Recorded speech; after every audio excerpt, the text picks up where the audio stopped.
এটাকে বলবো রাজনৈতিক বন্যা, এবং বন্যায় মানুষ মরছে না, এটা পরিকল্পিতভাবে বাংলার মানুষকে হত্যা করা হচ্ছে। সো ঠিক না করেন আমরা বাবররে সারিয়া দিলাম, উই আর লুকিং ফর শত্রু।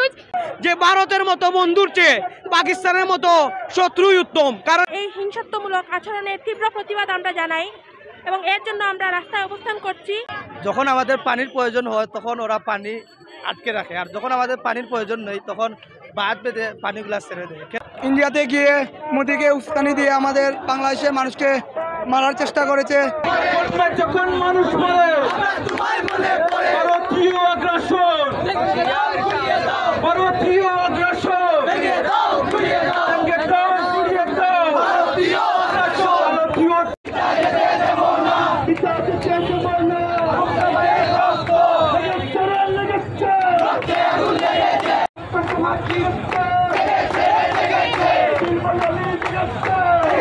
ইন্ডিয়া যে অপরিকল্পিতভাবে আমাদেরকে উইদাউট এনি ইনফরমেশন পানি ছেড়ে দিয়েছে, যার কারণে বর্তমানে বাংলাদেশের অবস্থা খুবই ভয়াবহ।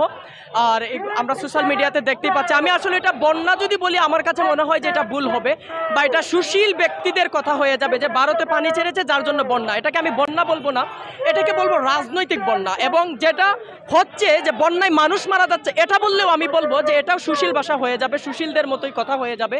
এটা আসলে বন্যায় মানুষ মরছে না, এটা পরিকল্পিতভাবে বাংলার মানুষকে হত্যা করা হচ্ছে। সো যেহেতু পরিকল্পিতভাবে বাংলাদেশের মানুষকে হত্যা করা হচ্ছে, যেহেতু আমার ভাই আমার বোনকে হত্যা করা হচ্ছে, সেখানে আমার ঘরে বসে থাকাটা আমি কোনোভাবেই মেনে নিতে পারছি না, যার কারণে আমাদের রাস্তায় আসা।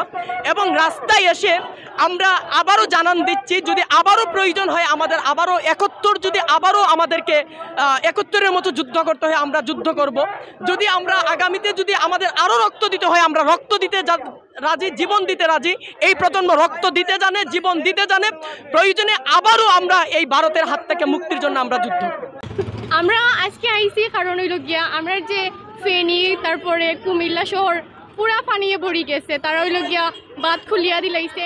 তারা যে আমরা কোনো পারমিশন ছাড়া, আমাদের কোনো নোটিশ ছাড়া যে পানি ছাড়িয়া দিছে, আমরা অনেক ভাই বোনের মানে পুরা কুমিল্লা যা যা আছে ফেনী টেনি সব ডুবি গেছে।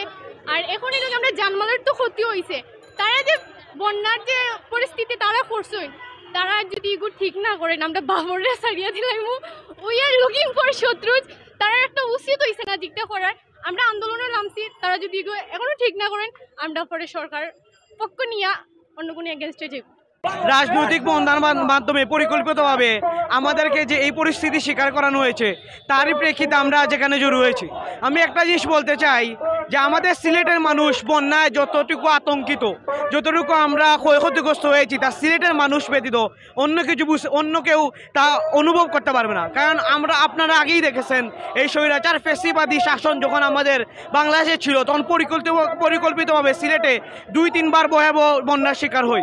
তা এই প্রেক্ষিতে আমরা ভালোভাবেই বুঝতে পারি। যখন আমি আজকে আমার বাসায় ছিলাম, আমি যখন নিউজে দেখতে পারতেছি যে ফেনীতে কুমিল্লায় অনেক ভয়াবহ অবস্থা, মানুষ তাদের জানমালের নিরাপত্তা নেই, কোনো কিছু নিরাপত্তা নেই, এই দেখে আমি আর বাসায় বসে থাকতে পারিনি।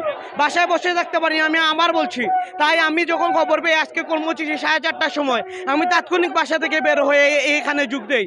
আমি আপনাদেরকে বলতে চাই, প্রত্যেকটা পরিস্থিতিতে সাধারণ মানুষ ক্ষতিগ্রস্ত হয়, বড়দের রাঘব গোয়ালদের কিছু হয় না। এই যে এতদিন হাসিনা আমাদেরকে বিগত 16 বছর যে শাসন নিপীড়ন করছে, তার কারণে কিন্তু আমাদের মতো সাধারণ মানুষ সবচেয়ে বেশি বৈষম্যের শিকার হয়েছি। তাদের কিন্তু কিছু হয় নাই, সালমান এফ রহমানের কিছু হয় নাই, আনিসুল হকের কিছু হয় নাই। হাজার হাজার কোটি টাকা দেশ থেকে পাচার করে নিয়েছে, যার কারণে মূল্যস্ফীতিতে পণ্যদ্রব্যের দাম এত বেশি বেড়ে গিয়েছে। এখন আমি সুস্পষ্ট বার্তা দিতে চাই যে ভারতের মতো বন্ধুর চেয়ে পাকিস্তানের মতো শত্রুই উত্তম। কারণ এখন দেখেন পাকিস্তানের রাস্তায় আমরা বাংলাদেশ নিয়ে ওরা স্লোগান দিচ্ছে। আমাদের চেতনা, আমাদের প্রেরণা তাদের বুকে। তাই আমি বলতে চাই, এখন যদি ভারত আমাদের সাথে অন্য কোনো রকমের ষড়যন্ত্রে লিপ্ত হতে চায়, আমরা তৈরি আছি, আবার রক্ত দিতে রাজি আছি, কোনো সমস্যা নেই ইনশাআল্লাহ। এই হিংসাত্মমূলক আচরণের তীব্র প্রতিবাদ আমরা জানাই এবং এর জন্য আমরা রাস্তায় অবস্থান করছি এবং আমরা প্রতিবাদ জানাচ্ছি। আমরা আছি এবং প্রতিবাদে সবসময় থাকবো এবং ভারতীয় আগ্রাসন রুখে দাঁড়ানোর পক্ষে আমরা সবসময় আছি এবং রুখে দাঁড়াবো ইনশাল্লাহ। আপনারা জানেন যে এই ভারত যখন আমাদের পানির প্রয়োজন হয় তখন ওরা পানি আটকে রাখে, আর যখন আমাদের পানির প্রয়োজন নেই তখন বাদ বেঁধে পানিগুলা ছেড়ে দেয়। কেন? ওরা এই অধিকার কোথা থেকে পায়?